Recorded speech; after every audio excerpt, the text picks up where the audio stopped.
Access granted. Subject: Interview with Oliver Barrett. Body: on 6/6/2023, Christopher McLeod, aka Diagnostic 80, was tasked with the mission of interviewing the talented artist behind the wonderful packaging artwork for the G.I. Joe classified series, Oliver Barrett. Here's what we could show you from this G14 classified interview. Access granted. Hello and welcome to another episode of the Full Force Redacted. I am Christopher McLeod, aka Diagnostic 80, and joining me today to chat about his incredible work on multiple pieces of G.I. Joe classified packaging artwork is the very talented artist, Oliver Barrett. Hello there, Oliver. Thank you so much for joining me. How are you doing, mate? I am great. I'm hanging in there. We've got a lot of things going on in the house, got a lot of things going on with work, just trying to keep my head above water and, enjoy it. Awesome. So you've done lots of classified artwork over the years, starting, I would say, with that amazing kind of first wave Destro. Actually, this is before I've even asked you about any background. We're getting straight into that. So how did that all kind of come about? Because obviously that was way back in, 2020, I think now? That was actually, I want to say it was in 2019. I was still living in Cleveland. I'm from Cleveland. And I don't remember when the very first classified package came out. The first one I saw was Tracy Ching's Snake Eyes, the very first one. Yeah, the one that had the wolf on it. And I've been familiar with her work for years. And I remember seeing that and being like instantly jealous. I was like, yeah. I would have loved to have done that. Because I watched G.I. Joe as a kid. Yeah. And a ton of it. I remember I don't remember when what was the name of the toxic group of guys that came out in the early 90s. Eco Warriors? Yes, those guys. I remember there was a commercial for them, and I was already into G.I. Joe before that. I was born in 84, so they were kind of big while I was a little kid, and they kind of came back in the 90s. And my mom had a doctor's appointment, and she said something about taking us to buy a toy or something afterwards, and I didn't want to wait until she was done, so I kind of barged in and was like, "Hey, are you done?" And I think she was getting a serious back exam or something like that. Wow. She was super pissed. But yeah, I saw Tracy's Snake Eye stuff, and I was like, "Man, that would have been amazing." And then I did interview Tracy when she first revealed that we had her on the show. And yeah, really lovely person, Tracy, and the artwork, it's phenomenal as well. It was a beautiful kind of opening piece, wasn't it, for the line as well? Yeah, absolutely crushed it. Really set the tone for everything. So maybe 3-4 months after that, I want to say, it was a Friday. I didn't have a ton going on, and then there was an email that came in from Sean Kenny, and it was, "Hey, big fan of your work. Wanted to gauge if you had any interest in working on G.I. Joe." And it was like, okay, the day's over. This is all I needed to do today is just read this email. This is amazing. Because the email was asking yeah, are you into G.I. Joe? If so, can you give us a list of characters? And it was I can give you a list of characters in 10 seconds. And I didn't get one on the list, and he still hasn't been done yet, to the best of my knowledge. So if there are Hasbro people that watch this and they are still looking for somebody to do the hooded Cobra Commander, right? You're on it. Two on the list was Destro, because nice. He looked so cool, and I'm more of a Cobra guy than a Joe guy, because the bad guys are always cooler. So I gave him a list, and I don't remember who else was on it, but it might have been Baroness was on there. I don't remember the other two, because it didn't matter, because I got Destro anyway. You got the number 2, exactly. Yeah. Yeah, and it was awesome. Everything about it was smooth. A lot of these projects with big brands, there's a lot of red tape to jump through. There's a lot of approvals to get. I mean, you've done loads, haven't you? I've seen Star Wars, and I've seen movie stuff like Full Metal Jacket and all sorts of different kind of things that you've posted over the years. I mean, you've covered all sorts of brands, so yeah, I can imagine that you've had to deal with loads of that kind of stuff in your career so far. Yeah, and Hasbro's been, I don't want to say surprising or shockingly, because it almost sounds like an insult, but they've been amazing to work with, because they kind of just let me do whatever I want to do with it, and there's rarely ever an edit. like ever.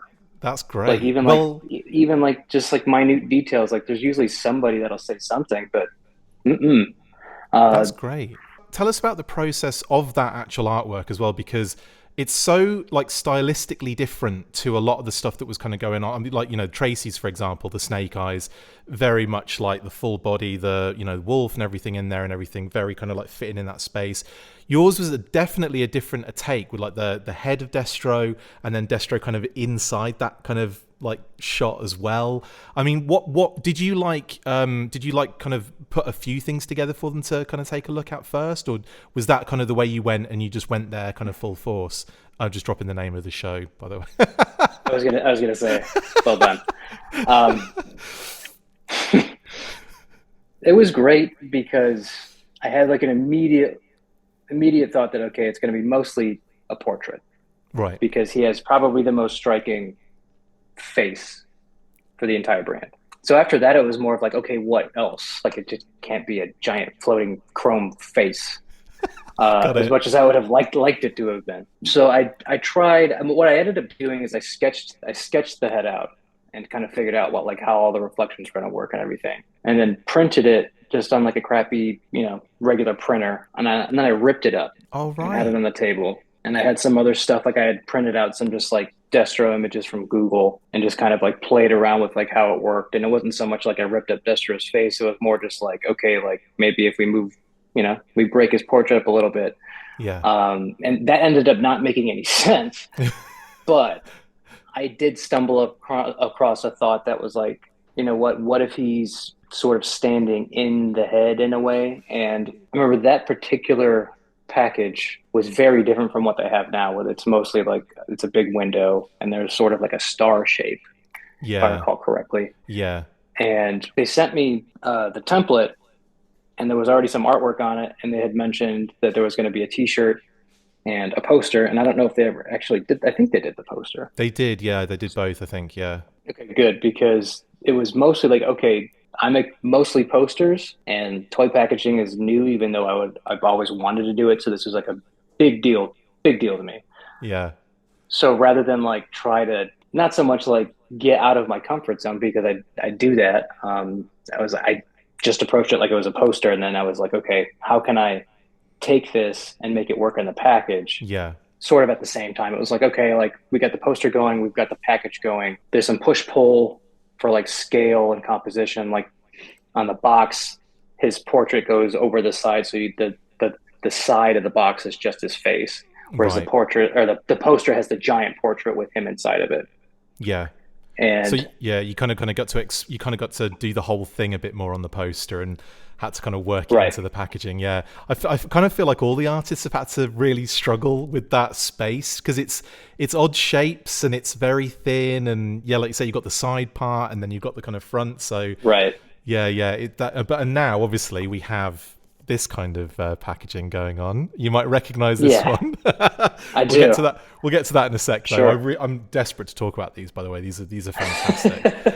Oh, about the poster point, it was more like, Yeah. okay, just do your thing and then kind of circle back and make it work, for lack of a better term.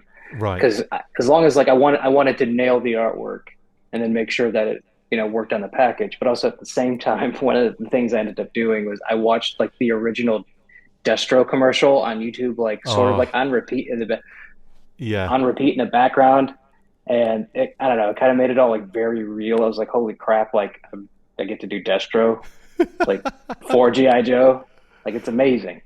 And then jumping ahead a couple years, getting to do the Hiss tank is kind of equally mind Oh, blowing, but we'll get to that in a bit. of But course, yes.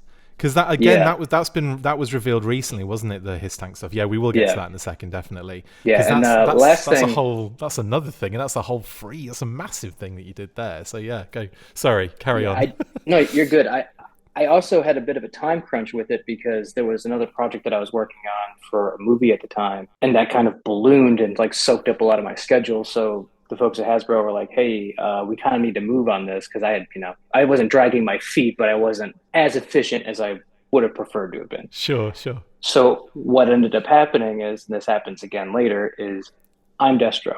Oh, Like fantastic. this is Yes. I'll find the photo, but that's me in my old house with the Judas Priest shirt on and just making the pose, and then I kind of just like did it that way. Like That's great. I don't know, something about the lighting in the kitchen worked enough to where I could figure out the same sort of reflections that were on the big portrait. It all just really worked, That's great. and super super proud of that one. That's great. That's like a nice little kind of Easter egg in a sense, because obviously, like, you know, having Yeah, seen your spoiler alert, but having seen the shipwreck art you did and the reference photo you did with that, which is yeah, brilliant, by the way. Knowing that's the thing with Destro as well is fantastic. See, we've got a good friend of the show and often co-host, Adam Riches. He's an artist in his own right, and he did a lot of loads of GI Joe packaging artwork over the years, and he's put himself in that kind of position as well, where he's done, like, I think it was a wide scope back in the club days, and he's got him on the cool. front and everything, the same kind of thing. So I'm really happy to know that you, Oliver Barrett, is in that Destro artwork. That's amazing. Yeah, and it's not like, oh, I have to be on the box, or like it's an egotistical thing. It's no, this is like Just the most reference. efficient way to get it Yeah, done. Like yeah. it is what it is. Like we'll talk about shipwreck specifically, but I can go over that like point by point and tell you Yeah. why it's me and not some stock photo guy. Yeah, yeah, that's great. Well, speaking of that, in a sense, your style very, very kind of what's the word? Recognizable, very specific. Like there's a definite. You've got a real nice style going on, basically, is what I'm trying to get at. And you kind of see some of the similarities in the work you've done, you know, with the GI Joe Classified series, but then the other stuff that you've done as well over the years, and kind of going into your background as well. Like, I mean, how did that style develop over time? Was this something that you kind of always done? Have you always done art in that kind of way, or is this something that kind of grew over a period of time? Both. Mostly the second one because I started out like full career arc sort of situation is I always like drawing as a kid, that sort of thing. And then I was playing in bands and stuff in high school and then early days in college and I had some computer art classes and it sort of made sense to just like use the projects to make our own like t-shirts and stuff. Yeah, And then yeah, that sort of like snowballed into t-shirts for other bands. And then I started taking graphic design classes and then started doing logos for folks and your standard sort of graphic design stuff like brochures and yeah. whatnot. Um, got an internship early, worked my way up through the sort of like agency ladder sort of thing. Was an art director for a long time. But the projects that I liked the most were the ones that I actually got to like draw something for. And it didn't happen too often, but it was like, okay, like I have like this skill set because I almost, when I was in college, I almost went into painting as a major instead of my major's actually, it was video and animation. Yeah. Um, but I was really, really close to getting into painting because I loved working with, you know, portraits and figures and that sort of thing. So Awesome. any sort of project at work that I could, you know, like skew that way, I was going to do it. And then I sort of realized, like, why don't you just draw things like when you're a kid, like for no reason? And I did. And then I started sharing them on the internet. And then I started getting some freelance offers that way. And then I eventually ended up leaving the agency where I worked. And I built up a long enough or enough work that it made sense for me to do that. And the style itself just sort of it just developed over time, and it was a Yeah. case of me learning new techniques, watching what a lot of other artists were doing, getting better at like recognizing shapes and planes and surfaces and that Yeah. sort of thing. And then now it's sort of it's evolved because I don't have patience to learn a whole lot of new things. So I use the same brushes that I've been using for like the last like 10 years, which Yeah. is I don't know if that's a good thing or a bad thing, but Dude, it works for me. that, yeah, whatever Like I works, right? Yeah. yeah, and it's worked. It doesn't make a lot of sense. It's not the greatest thing for my fingers and wrist either because the brushes that I use aren't meant to be used that way. Like I use like All a right. palette knife brush and some other stuff, and I just press really hard for the most part. So I'm just Yeah. like this, and like I got tennis elbow all the time. And like That's I great. mostly work out to like stay in shape to because I sit all day, that Yeah. sort of thing. but yeah, like the style is just developed just sort of naturally, and like it wasn't one of the, because I get this question a lot where it's like, how did you find your style? Because a lot of other Yeah. artists like want to like, how do I It's a make my own style? And it's not really a question that you can answer yeah. objectively. It's sort of like try it, like just try things, and if you end up like doing the same thing as somebody else for a while, like just kind of ignore the folks that say like point. Nobody really does that anymore because there's like because of social media, there's so many more artists sharing things. Yeah. But like back when I was doing it, there was just like gigposters.com and Flickr and Tumblr and some other stuff. And there was a couple of times where I would put something up. I want to say I drew like a portrait of like, it was John Coltrane Okay. because I was doing a series of like jazz icons. And somebody was like, hey, you're ripping off this guy. And I didn't know who Oh, that guy was. yeah. I was like, okay, not on purpose. It's just, I'm just drawing, man. Like, leave me alone. Yeah. Yeah. And I just kept going, and then it kind of evolved into what I have now. And there's a lot of times where I'll do something and it's like, oh, that's accidentally close to one of my peers or friends, and it feels a little weird, but then I realize like it's not intentional. It's just that's the way it It's works. And then by it's the time I art, finish, isn't it? Yeah. it's my own thing by the time I get it done. But like during the process, there's a whole lot of doubt that creeps Yeah. in, Like, and yeah, then you you kind sound of like just push it away. every creative, every artist I've ever spoken to or ever talked to. It's exactly the same thing. You immediately doubt everything that you're doing. And yeah, no, I feel you on that one big time. One thing I will point out about the style as well, and talking about how like the medium that you work in, I love like the use of kind of like the sharp lines and everything and the shapes on all of the kind of like all the different shading and everything that's on like the faces and everything. I there's something very like when you're looking at it from a distance, it's almost like you see the whole thing. When you get really close up, you start seeing all these beautiful kind of like sharp cuts and lines and shapes and everything. And like that's something that I've really kind of seen having the packages up close and personal very recently. So yeah, really love the style, dude. I just want to kind of fanboy as much as I can right now on that. Oh, that makes my day because I don't know if anybody notices these things Oh, because well, it's me like being like, oh man, like that line's off, that was a little sloppy, you could have done that better, that sort of thing. I was definitely looking at Shipwreck as well, and how, like, again, you look at it from a distance, you know, you just think that's a gorgeous piece of art, and then you get really close to it, and you start seeing all those like really awesome, like, again, like real nice, clear, defined kind of shapes and everything, and layers and everything. There's so many, like, again, you really have to kind of look at it. But this is the thing that I love about the packaging art, is the fact that you know you get it in hand and you get to see all those beautiful kind of like details is what I'm getting at really more than anything. So Right yeah, I on. love it. Really awesome, man. I need to get those four. I don't have the wave right now. What Hasbro? Come on, they Yeah, I put need them to on be. blast. It was, I will say, like, I love them, but it took me a long time to get that Destro. Wow, I mean, yeah, Long time. that's And crazy. I've kind of made a point while we're talking here that I really like Destro, so Yeah, I had to bug some folks like, send me the thing, please. I don't remember how long it took, but it was longer than I would have liked. you guys need to be getting Not that comps. not that I'm complaining, but you know, it's kind of a thing where like you make a thing and then you don't actually see the thing ever. Yeah, totally. It happens all the time. Yeah, I guess that was the case where you didn't really see it in stores because at that time COVID kicked off pretty bad. So it was like, Oh yeah, yeah, so yeah, I can, yeah, that's got to suck as well, hasn't it? When you've done all that work and you can't even like enjoy it like in its natural environment, really. But yeah, okay, cool. That's fantastic. Should we get stuck into this artwork because it is stunning? We'll start with sure. let's talk about the ones that you've actually done on the newest wave, because obviously we've got Rock and Roll, which you did, and thanks for telling me that before because I'd only seen you post about Torpedo, which is another beauty, absolutely gorgeous figure.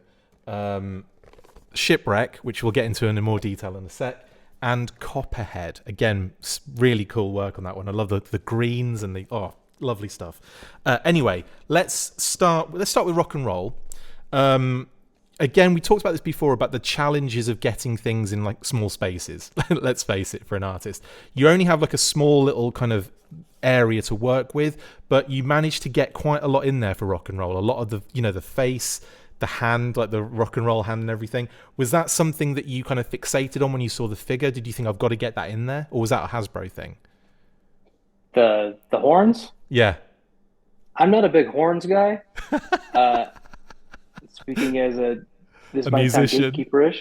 Yeah, Yeah, but like I've been playing in metal bands since I was like 14. Uh, and there's just something like rock bad about yeah, this that like I can't fully embrace it. So on the initial sketch, amazing. and again, I'm not trying to dunk on anybody or anything, but like I very intentionally had him like this with Right, his fist up because right. this is tougher to me than this. Yeah, But his name is rock and roll, so it can't be avoided. And they're like, it's actually the more I think about it, that's the only note I've ever gotten from Hasbro's. Can you make the horns? Okay, sure, of course. I had to try not to, but in that in order to, situation, do you paint over what you've done, or do you do another version of it well, this completely? was just the sketch, so everything's Oh, like okay, I super see. duper loose. So it Yeah, was like I don't even think I ended up I don't remember if I sent that to them or not, or I was just like, okay, yeah, I'll do it. right. Um, but I ended up having to sketch it anyway, just because that's the way I work. Like I need to see it Sure. before it goes to final. Um, I will say that I counteracted no offense to anybody that loves the horns, but I think they're cheesy. Uh, to to balance the cheesiness, there is a very intentional likeness that is sort of looks like Thomas Lindbergh from the band At the Gates. Nice. If you're Deep unfamiliar, cut. yeah, seminal, melodic death metal band from, I don't know, I guess it would have been the 90s, but they kind of came back. But it was like, yeah, like, okay, if we're going to go that route, I'm going to make it cool. And that's that's sort of who he is. I don't That's think Thomas great. Lindbergh is the G.I. Joe guy, but maybe he is He is over now. out in Sweden. Um, but yeah, that was rock and roll. And That's what else can I amazing. say about him? Like It's he has cool tattoos, so it was like it wasn't like he's like I keep saying like cheesy and corny, and he's not. He's not at all. It's more just like okay, we're fixating on on the horns. Um, but he was really fun to draw. Like it was a challenge to get all of that in the frame because when they big had time. sent the brief over, like the way it works is like okay, let me think of it. I don't want to shoot myself in the foot with an NDA here. Um, Just tell us everything. It's fine. I'm just kidding. I definitely cannot tell you everything. Of course, of course. For there's some other things that I'm working on, but they had said it's mostly going to be, the side, the spine, and then there's a similar shape on the front. So the goal is to get all the most important pieces of it within that very sort of narrow vertical column. And him in particular, I don't remember if it was difficult or not to get the hand in there because it is kind of like it works. I might have had to lower it or raise it a few times to make sure I get his whole head in there. Yeah. Um, And the angle as well, I suppose, helps a little bit by kind of like if you're doing that, it might oh look this, but yeah, then you. actually, when I worked on these, I still treated it like they were like 18 by 24 Right. images because I didn't know what else Hasbro was going to do with them. And me being the guy that wants to continue to get work from people, it's like, okay, I'm just going to give this to you. And if you want to make other things out of it, like we can talk. Sure. Um, so it's a larger image than that. Yeah. And I remember I had to move his hand. I think the angle was wrong. And on the actual like final file, I ended up cropping it a little more narrowly. Like it's still fine for what they ended up using it, but the arm is broken and Right. like the actual like the wider image because it's like like the elbow is like somewhere over here to get the hand in the right spot. And it's Yeah. like that's Yeah. not actually how that would go, but I'm not going to redraw the dude's shoulder if it's not showing up on the box.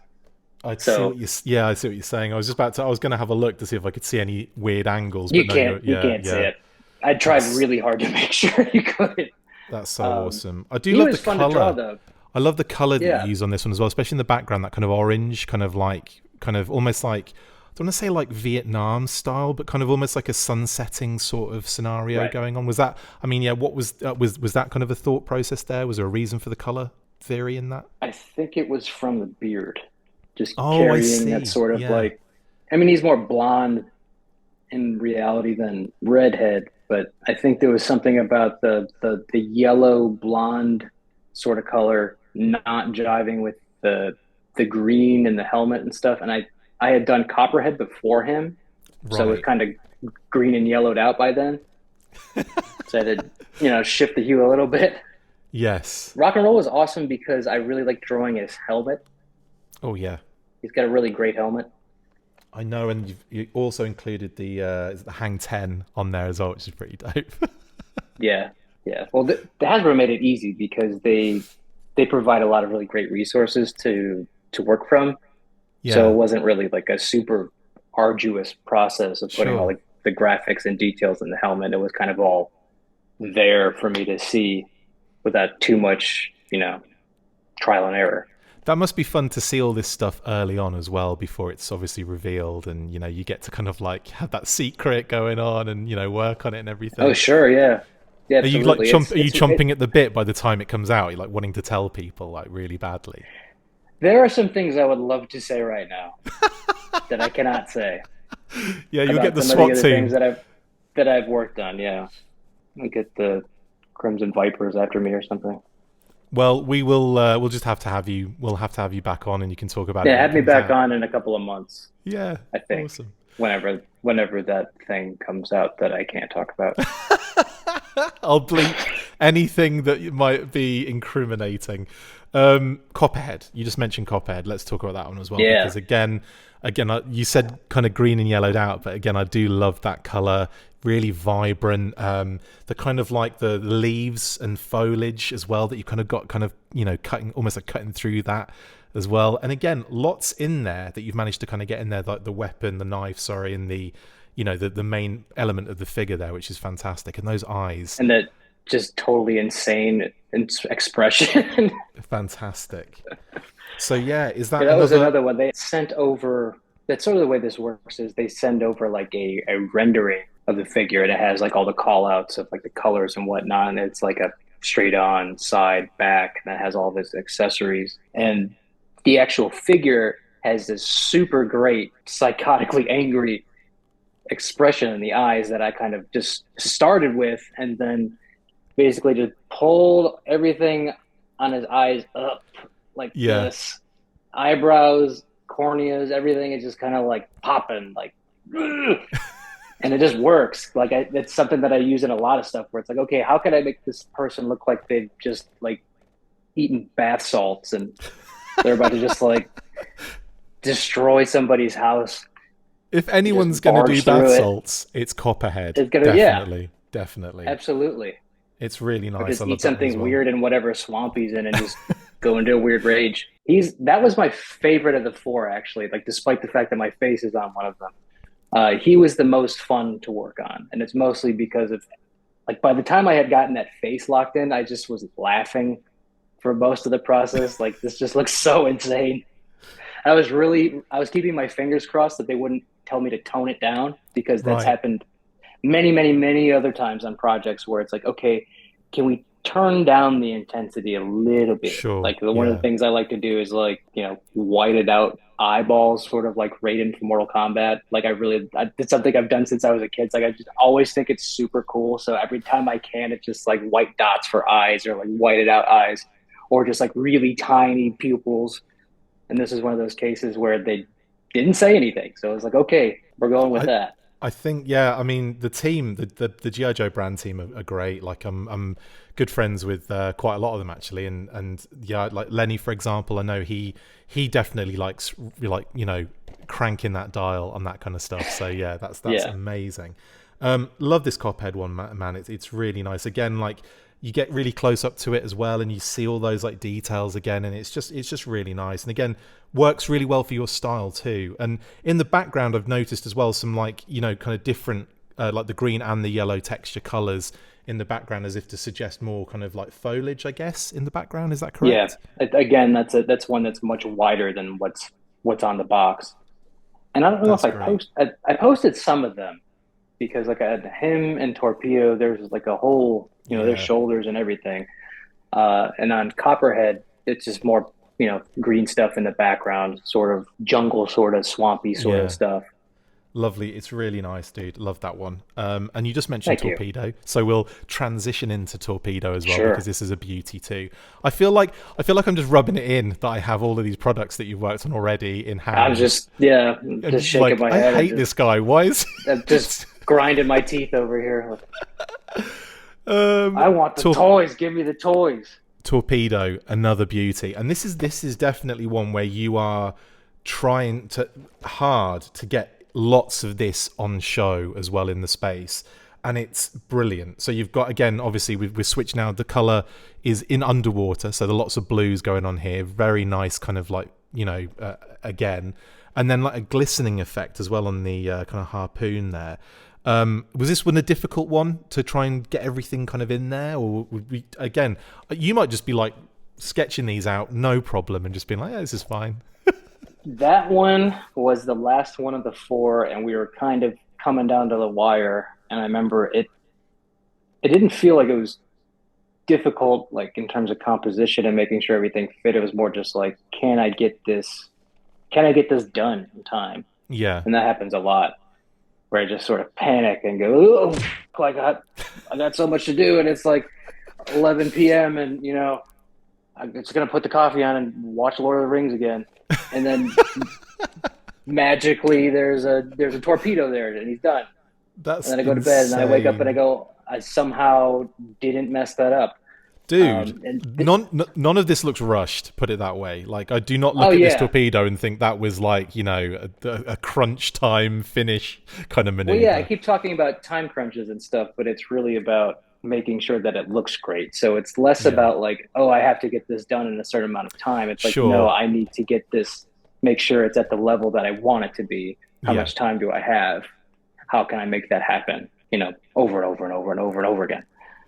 But in his case in particular, the challenge was the glare on the goggles. And again, there's I don't remember exactly, but there's a whole figure there. Yes. So he's got a back foot where the flipper is kind of turned a certain way. You can barely see it. Just about get in there, yeah. That was one of the other few notes that they'd given me. It's just, scoot his foot over, and it was like, okay, no big deal. You didn't have to break his leg on that one, though, did you? No, but that I was trying not to, because again, like, I don't know exactly what they're going to do with this stuff, because, and you'll have to tell me, I don't know if you've opened any of those or not. No, I'm doing an unboxing. I'm doing a special unboxing very soon, but it's finding the time. And I should do it now. Let's just...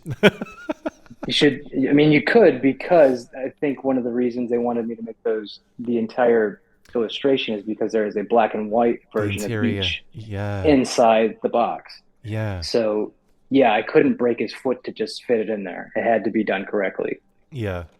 And that's the thing as well, isn't it? Yeah, you don't want to, you don't want to kind of limit yourself after the fact either, like you just said about, other things it might be used for, the art might be used for. So yeah, I totally understand that. Again, this is something I didn't notice before, and I've only just noticed now, but you can kind of see his eyes behind the lenses as well, which is it's cool. me. No, it's not me. Not me. That's awesome. Love it. Brilliant. Then finally we have Shipwreck. Now, the beauty part about this, and this was the reason, I think, seeing your post about this made me go, I need to contact Oliver and try and get him on the show, because I want to talk about this. It's brilliant. So this particular like composition and everything like that was referenced you taking a picture of yourself, I guess, holding an extension cord to mimic the rope and the anchor, and obviously the face and everything. The denim shirt I thought was a nice touch as well. Yeah, just amazing stuff, man. Take me through that day, please. That's brilliant. Okay. I think he was the first one I worked on of the 4, and I was looking through the whatever stock sites, iStock and Dreamstein and all those other ones. Sure. For a guy that was yelling with a beard. He didn't necessarily need to have a beard. And then I was like, okay, well, he needs to have a collared shirt on just because I want to make sure that like all the wrinkles are right and everything. And I was like, oh, the gloves, and I got to draw leather gloves. And I was like, wait a second. I have all these things. So I went upstairs and I pulled out like the thickest cap I could find, put it on, put the shirt on, put the gloves on. I mean, I live in Brilliant. Texas. I don't really need these gloves, but I still have them from when I lived in Ohio, and put them Amazing. on and found an extension cord and just started, taking shots of me just Did yelling into you the camera. did you think, what am I going to use for the rope here, and just look around for stuff, or does Yeah, extension cord one of those things that just popped in there immediately? Because that's brilliant. That's extension genius. cord is almost always works for any sort of like windy, ropey sort of thing. Although I suppose I could Yeah. just, Get buy rope. a rope. All I these could have done years. that. It might have looked better. No, this is dope. I was at Home Depot right before this. Next time I'm buying some rope, just in case, Brilliant. I do the knit cap shipwreck down the road. Oh, that would be You know, sweet. hey, I'm Yeah, down. tell him. Um, Yeah, Also, just about getting Polly in there as well. That's kind of an important thing, isn't it? And yeah, that's yeah, got to be that a was a difficult. tricky one Yeah, because the way these things I tend to build these things is like shipwreck is his own element, like a layer, like a smart object inside of Photoshop, and yeah, Poly is her own, group of layers too. So there was a lot of trial sort of stuff where I had to, okay, too much bird in the face, not enough bird, way too much bird, not enough glove, yeah. a lot of It's like moving stuff all over the place. this way, Yeah, yeah, this way, and I go, oh, I don't know, it sort of looks right, and then I do that thing where you take a break, because you're yeah, supposed to take breaks when you're working. Not that yeah. I don't take Not the enough of them, but I took one, and then when I came back, I went, oh, it's done, and it was. brilliant. And I was, stressing, like moving things back and forth, spending like 2 hours doing this, just sitting in my chair, like, like I can't believe I'm still moving this around, and then it just clicks into place. Out of interest, do you use the image of the reference just as like a kind of just there, so that you can kind of almost kind of replicate it to a degree, or do you kind of work over the top of something like that? I mean, how have you done that in the past, or how did you do it with Shipwreck? Was that something that you did just as a reference piece kind of thing? Well, it's more of like it sort of goes back to the question of style. Originally, when I started doing this, it was, oh, I can draw on top of stuff. Right. Like, oh, that's kind of like tracing is tracing cheating. I don't care. Um, because I don't. I don't think it is. And then over time, I was like, oh, this is really boring to do it this way. It's, Right. you're just kind of replicating the information that's there. Yeah. So instead, I went back to going, just using my eyeballs and kind of seeing the reference either like tiny next to it, blown up next to it. I still have it sort of underneath it, and it's more of like an on, off sort of thing. Like if you were to look at like, I don't know if you use Photoshop at all, but Yeah, I do. Yeah, yeah. the history, Yeah. it's mostly layer visibility, like Right. on, off, on, off, on, off. So Yeah. like if I make a mistake somewhere, which also happens a lot, like if I Oh, accidentally move a trying to layer, I am find absolutely, it. Yeah. I am because the history is just full of me turning the things on and off. I know exactly what you mean. Yeah, like, yeah, the whole thing of, like, you're having to label every single layer and all that kind of stuff and make it clear so you can remember it and all that kind of stuff. Or I'm the Yeah. same. I just don't have the time a lot of the time, and you just end up with this huge, like, massive. I don't know, like a Oh toilet yeah. roll's just rolled out with all like the blooming layers on it. It's ridiculous, and yeah, Yeah, I want to say on rock and roll there was like I know that there was like layer 130 something oh like, my and I remember that because goodness. I stopped. You get to a point where you just I'm not nope, I'm not naming that one. Like I don't need to name this like bullet shadow layer like 50th bullet that's just flying through the air. I'm not gonna do that. So I Could just you hope imagine? that like me doing the on off thing doesn't accidentally move something to where I have to like really go back and like fix it and spend a lot of time. 30 edit undo kind of scenarios. Yeah. Oh mate, Yeah, it's I also tend to save a lot of iterations of things just in case that yes. happens. I've learned the hard way. Oh, I mean, same. I'm granted, I'm sure there's much more efficient ways to do this now, but not going to do it. I know it's the thing. This is the thing. I come from a musical background as well, more production and stuff like that. And so like when making music as well, it's a similar kind of thing. Like you've got so much, like again, more about the saving aspect, but learning that the hard way when you lost an entire song that you've been editing for the last, I don't know how many days. And then that's gone, and you're like, oh, okay, great. I'll have to start from scratch completely again. Mm-hmm. That's not a great feeling. So Yeah, I'm gonna go stick my head in the bathtub. And I've plug been the there. toaster in. Yeah, Oh totally, yeah. Oh yeah. totally get that. Anyway, cool. Well, Kick the chair dude, into the wall. Have to patch drywall tomorrow morning. That type of thing. exactly. I haven't ever done that. Never. Not yet. I'm being very sarcastic. I've done it many times. You've done it tonight, probably. No, we're on a pretty hot streak right now. Oh, I'm good. gonna knock on some wood. Well, I'm speaking of what you're doing currently. Actually, have you got any? What can you talk about in terms of products that projects? Sorry, that you're working on at the moment. Not necessarily GI Joe, obviously, because I know there's massive NDAs there. But is there anything you're kind of doing at the moment that you're enjoying, or you can talk about? We can talk about other GI Joe things. There was the His Tank Of that was course, recently. Yeah, dude. and that was a really cool one because I had one of those, and I know they came out like before I ever would have played with GI Joes. It was one of those things where we would go visit my grandmother out in Western Ohio, and she's just one of those people that buy stuff from like a garage sale, like maybe my grandkids will like it sort of thing. And Yeah. we came there, there was Black Tank, and I didn't really know what it was. I just knew that it went with GI Joe. That's And then cool. as I started watching the show as I grew up, I was like, oh man, that's super cool. It's like a black tank that has sort of like a snake head shape to it. Yeah. Super cool. And then last summer, might have been August, I got an email from someone at Hasbro that I hadn't worked with before.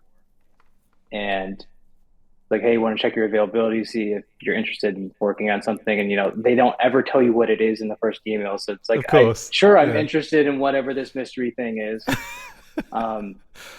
He did mention that it was a vehicle. And I was like, Wow.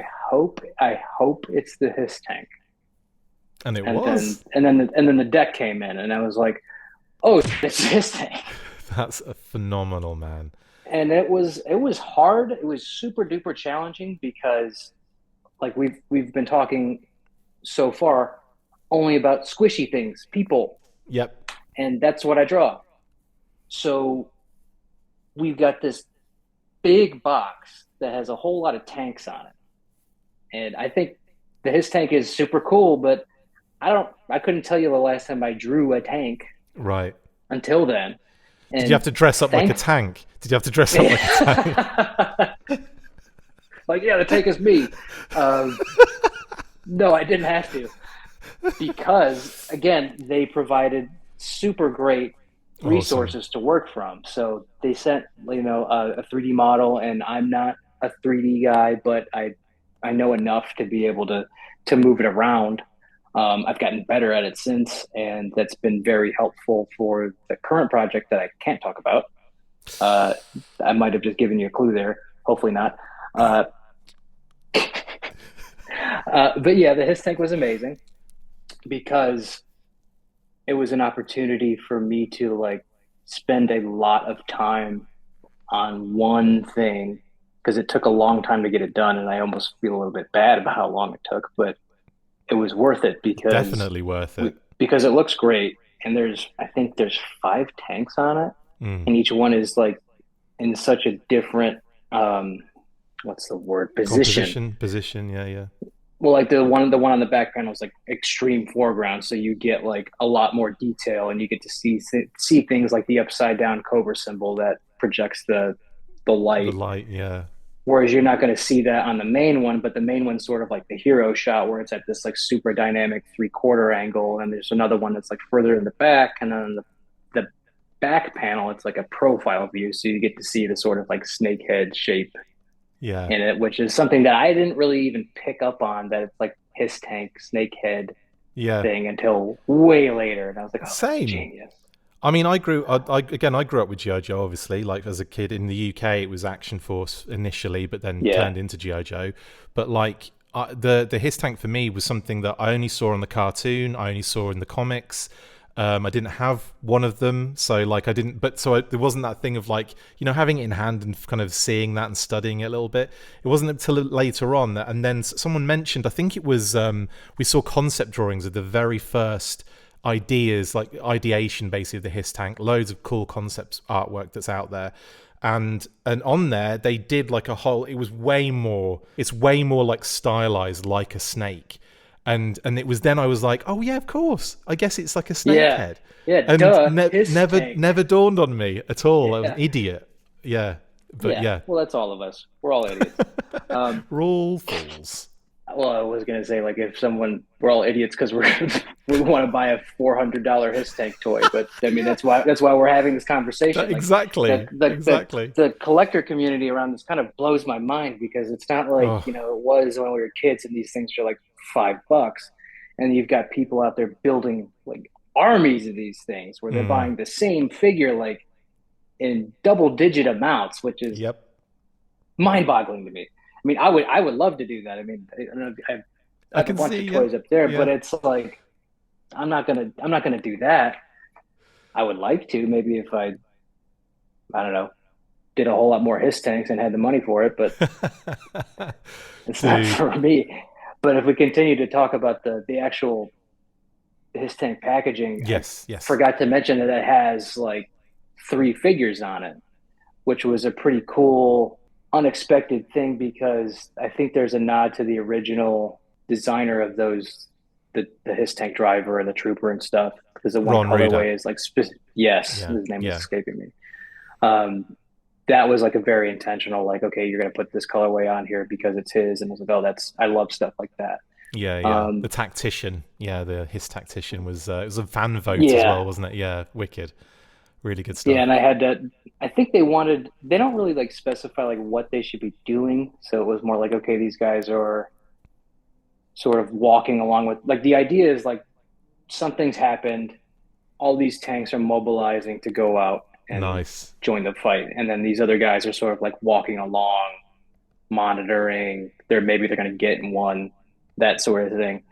And I'm glad I did that. And like when I do these things, I sort of present it in a PDF, and I can like write out all my thoughts, like what I'm thinking.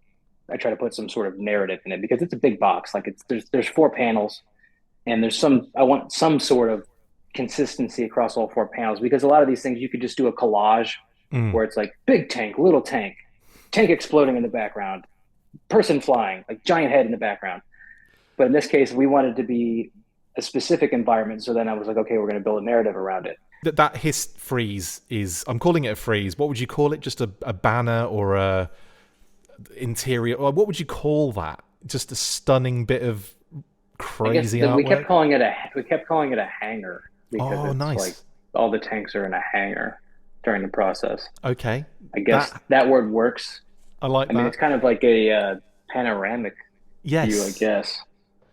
Yeah, without the But yeah, distorted iPhone style panorama thing going on. yeah, exactly. And it was also like really tough. That one was tough because again, like I'm not the best when it comes to that sort of stuff. And I shouldn't say the best, but like it's not my comfort zone. So it was a lot Sure. of trial and error to get it to look right because like matching the perspectives and making sure it looks like the figures that are in there are walking through. So the way that I fixed that instead of making it even more difficult for myself is all these Hiss tanks are billowing out tons of exhaust that Yeah. is just for some reason unnaturally going down instead of up. And then all the characters are walking through it, so you don't actually see their feet. So you Nice. can't tell what plane they're on if you can't see their feet. Problem solved. That's But I awesome. ended up having to draw all the entire bodies anyway because they wanted to put them on the little boxes that are going to go in the big box. Yeah, that's awesome, man. Thank you so much for a wonderful piece of artwork to go along with our Hiss Oh, tanks thank when they you. come in. Amazing stuff, dude. I mean, from what we like, what I will say, actually, I know you can't talk about stuff, but clearly you've got more classified stuff lined up, or can you not even? Can you even hint that you're working on more stuff, or is that not allowed? I think it's allowed. Yeah. Okay. Cool. I have things. There are more things coming. That's all we need to know. I am very, very proud of them. Awesome. I would love to tell you about them, but I'm not going to. Not at all. But we'll get you. We can get you on the next. Oh, I'll be back. I'll be back to talk about them. I'm so glad to hear that. Dude, that brings us to the end of the interview. Oliver, thank you so much for coming on and speaking to me about this incredible artwork on the classified line. Dude, I hope you've enjoyed yourself. Oh, yeah, absolutely. This is super fun. Thanks for having me. No, not at all. Yeah, we'll definitely get you back on the show, 100%. Where can people find you if they don't already follow you on all of the socials? I think probably Twitter's the best one for me. Just my handle, just my full name, Oliver Barrett. Cool. 2 R's, 2 T's. Link in the description. There are other Oliver Barretts out there. I'm going to get them all. There can only be one. Oh, it's like, I'm a McLeod. I'm a McLeod, you're so I'm literally Highlandering. Yeah. Yeah, you get it. There was one time that someone, I didn't say Instagram because someone that has the same name as me reached out and they're like, hey, can I have your handle? And I was like, you know, what have you done? And it was like one of the only times I like really was like, hey, like I'm somebody, like who are you? But it was someone trying to take my handle. Like, it's my name. That's like I understand you have the same name, but I had it first. Like that's your problem.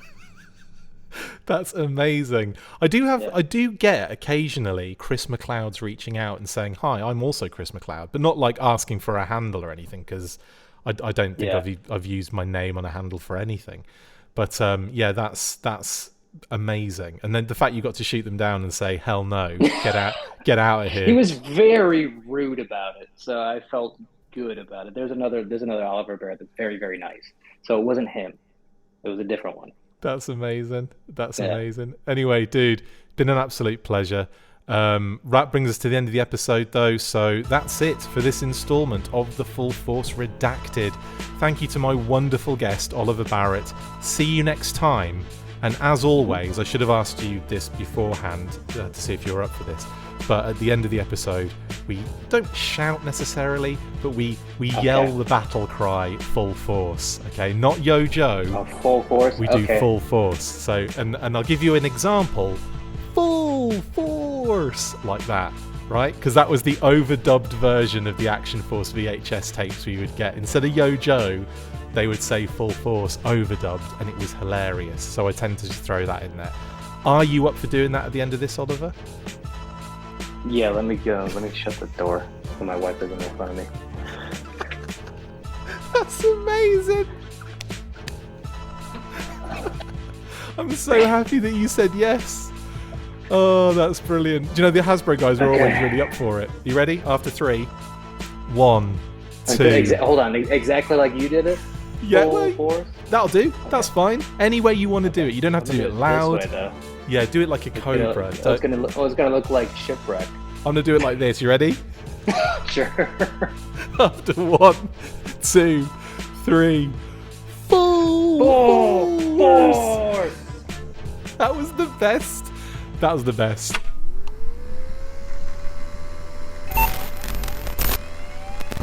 Access granted. Make sure you get involved with the discussion by liking, sharing and commenting on these videos, and as always you can keep up with the show after listening by following on Twitter @TheFullForce, liking the Facebook page facebook.com/The Full Force, and if you would like to contact the show you can message us on either of those platforms with feedback and questions. We also have a Patreon page, so if you want to show your support for the show, see your name up in lights on these videos, or enjoy exclusive bonus content, then check out patreon.com/The Full Force Podcast, or click on the link on any of the posts this podcast appears in. Full Force.